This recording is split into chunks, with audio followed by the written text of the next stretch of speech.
Welcome to Emotions and Stories. A house is not just four walls where you live, it is a historian of all the moments that you spend there. Some happy, some sad, and some maybe frightening or haunted. Our today's story is about one such place. So let's begin today's story, The House. There were houses that whispered their history in creaking floorboards and wind-tapped windows. And then there was the house on Oakland Lane. Silent, watchful, waiting.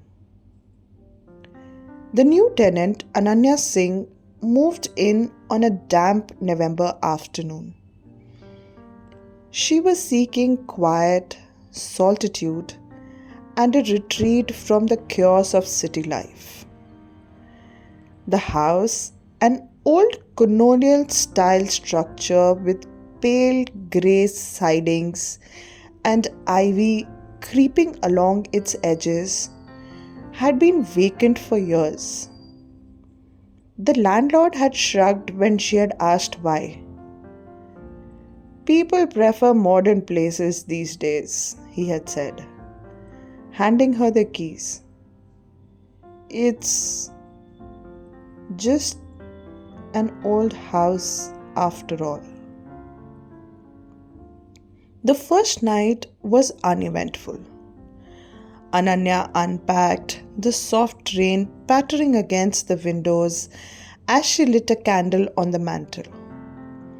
The house felt colder than it should have, but old homes often did. She told herself it was just the damp air settling in the bones of the place. Yet, something about the quietness felt heavier. She dismissed the feeling. It was an old house after all. Days passed, the house was obediently silent. Ananya worked from home, the stillness broken only by the occasional scrape of tree branches against the window or the far-off echo of rain. It was a week later that she first noticed the footprints. They appeared one morning, faint marks in the fine layer of dust near the cellar door. Bare feet, small, childlike. She stood over them for a long time, trying to rationalize. Had the previous tenants brought a child? But why had the landlord mentioned it had been empty for years? Ananya cleaned them anyway, convincing herself it was just her imagination. Dust could fall in odd patterns, she reasoned. The old house shifting and breathing. But that night, she heard the first sound. A gentle tapping, rhythmic, coming from the floor above her bedroom. Tap, tap, tap. As if something was slightly knocking on the wooden boards. She stared at the ceiling, heart pounding. Houses settled. Old wood creaked in the cold. That was all it was. Until it came again. This time, softer but closer. The next morning, she checked the upper floor. Nothing seemed disturbed, but there was a smell. Damp earth, faint but present. She opened a window to air the place out and returned downstairs. Another week passed. The tapping becoming almost a nightly presence. It never grew loud, it never demanded attention, just there. Like the house was breathing a little louder each night. Then came the whispers. She heard them while brushing her teeth. Soft, distant. Not words exactly, but the cadence of them. Murmurs too faint to catch. Ananya left the light on that night. The next morning, while making coffee, she noticed the cellar door again, unlocked. She distinctly remembered locking it after cleaning the footprints. The old iron latch hung loosely now, swinging slightly as if it had just been disturbed. She decided finally to call the landlord. "It's probably nothing," he said with an audible sigh. "I will send somebody to check it out." The handyman arrived the next day, an old-looking man with weathered hands and a tired expression. He examined the door, the cellar steps, even walked the perimeter of the house. "All secure," he said. But before leaving, he added, "You keep hearing things though." Ananya nodded, "Just little noises, tapping." He wiped his hand. "Old houses do that, especially ones like this. But maybe avoid the cellar. It's just damp and unfinished. Gives people the creeps."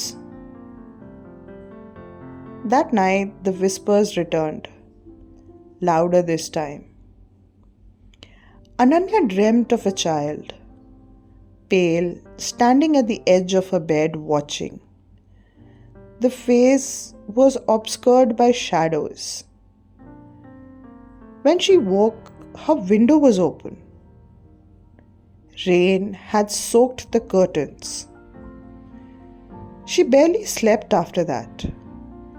Over the next few days, the events seemed subtle yet relentless. The faint sound of footsteps on the landing when she was alone. Books shifted slightly on the shelves. The bathroom mirror fogged, though she hadn't showered in hours.